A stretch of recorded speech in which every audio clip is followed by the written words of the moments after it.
کسی نے واصف علی واصف مرحوم سے پوچھا تھا کہ خوشی اور غم کیا ہے، تو اس نے بڑی خوبصورت بات کی۔ اس نے کہا اپنی مرضی اور اللہ کی مرضی میں فرق کا نام غم ہے۔ اللہ اکبر۔ اور اپنی مرضی کو اللہ کی مرضی میں فنا کر دینا، اس کو خوشی کہتے ہیں۔ جو اللہ چاہتا ہے ہوتا وہی ہے۔ بندہ چاہتا ہے کہ یہ ہو، اللہ چاہتا ہے کہ یہ نہیں، یہ ہو، تو ہوگا وہی جو رب چاہے گا۔ تو پھر نتیجہ کیا ہوگا؟ بندہ چاہے گا جو میں چاہ رہا ہوں، کہے گا جو میں چاہ رہا ہوں وہ ہوا نہیں، بندہ دکھی ہو جائے گا۔ لیکن اگر وہ اپنی خواہشات کو، اپنی آرزوؤں کو رب کی رضا میں گم کر دے گا، تو پھر جو ہے وہ اسے حقیقی مسرت و خوشی نصیب ہو جائے گی۔ تو استغنا کی دولت یہ حیات طیبہ کا روپ ہے۔ تو حضرت امام قرطبی لکھتے ہیں کہ فَلَنُحْيِيَنَّهُ حَيَاةً طیبہ کا معنی ہے کہ استغنا کی دولت مل جائے، اور یہ دولت اللہ تعالیٰ اپنے بندوں کو دیتا ہے اعمال صالحہ کے نتیجے میں۔ راوی کا کنارہ ہے، ایک فقیر ریت کے اوپر بیٹھا ہوا ہے، شاہ جہاں وہاں سے گزرا اور فقیر نے التفات نہیں کیا۔ بادشاہ کے ساتھ خدام تھے، زرق برق پوشاکوں میں ملبوس نوکر تھے، پورے شاہی تم تراک کے ساتھ جا رہا تھا، تو فقیر نے التفات ہی نہیں کیا، توجہ ہی نہیں دی۔ بادشاہ کے دل میں بڑی بات آئی، وہ آ گیا فقیر کے پاس، رک گیا اور کہا کہ ایک بات تو بتاؤ، زندگی کیسے گزر رہی ہے؟ فقیر نے مسکرا کے کہا کچھ تیرے جیسی گزر رہی ہے، کچھ تیرے سے بہتر گزر رہی ہے۔ بادشاہ سمجھا کہ یہ مجھے پہچانتا نہیں ہے کہ میں کون ہوں، میری شخصیت کیا ہے، اسے کیا پتہ تخت و تاج کی زندگی کے کیا مزے ہیں، شاہی محلات کی آسودگیوں کا اسے کیا علم ہے۔ اس نے کہا مجھے جانتے ہو؟ کہا ہاں تم شاہ جہاں ہو، ہندوستان کے بادشاہ ہو۔ تو کہا پھر یہ بات کہہ دی، تمہیں نہیں پتہ ہے کہ تخت و تاج کی زندگی کیا ہوتی ہے؟ آؤ میرے ساتھ چلو دہلی میں، اور وہاں دیکھو کہ شاہی محل کے مزے کیا ہوتے ہیں۔ اللہ اکبر۔ اس نے کہا میرے لیے یہی بہتر ہے، تخت سکندری پہ وہ تھوکتے نہیں، بستر لگا ہے جن کا تیری گلی۔ ہارون الرشید گیا نا قبرستان کے قریب سے گزرا تو وہاں بہلول بیٹھا ہوا تھا۔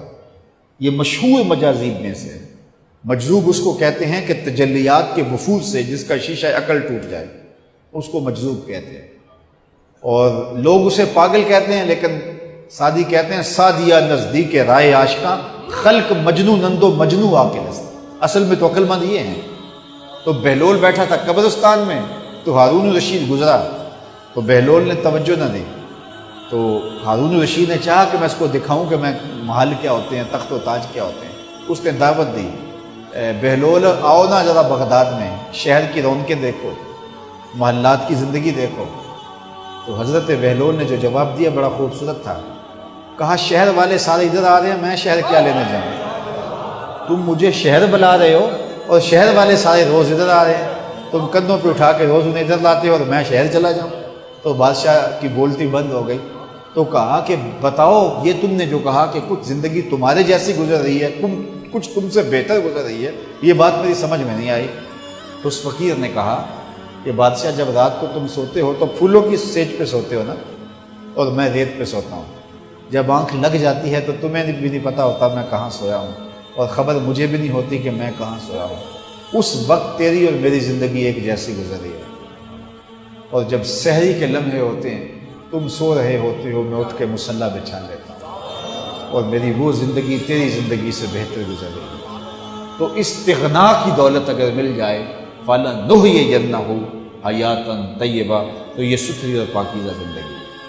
جو انسان اچھے عمل کرتا ہے، اللہ اس کی طبیعت میں استغنا پیدا کر دیتا ہے۔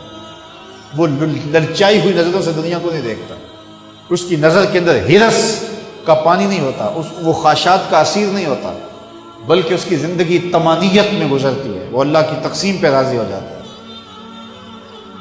حضور نبی رحمت صلی اللہ علیہ وسلم کا ایک فرمان سنیے۔ حضور نے فرمایا انظروا الی ما اسفل منکم، حضور نے ارشاد فرمایا جو اپنے سے نیچے ہے اس کو دیکھو، تم سوکھے ہو جاؤ گے، دکھی نہیں ہوگے۔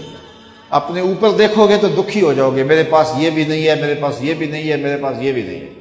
لیکن اپنے سے نیچے دیکھو، تم 5 مرلے کے مکان میں رہتے ہو تو دیکھو وہ بھی جو جھونپڑیوں میں رہتے ہیں، تو تمہیں سکھ ملے گا، تم وہاں آسودہ ہو جاؤ گے۔ لیکن تم 10 کنال کے بنگلے میں بھی رہتے ہو، لیکن آگے دیکھو گے کہ فلاں ایکڑوں میں رہتا ہے تو آپ کے لیے وہ بنگلہ بھی تنگ تنگ دکھائی دے گا۔ تو اوپر نہ دیکھو، نیچے دیکھو، نیچے دیکھو گے تو سوکھے رہو گے۔ زندگی سوکھی گزارنے کا ضابطہ رسول کریم نے بیان کر دیا کہ اپنے نیچے دیکھو، اپنی مٹی پہ ہی چلنے کا سلیقہ سیکھو، سنگ مرمر پہ چلو گے تو پھسل جاؤ گے۔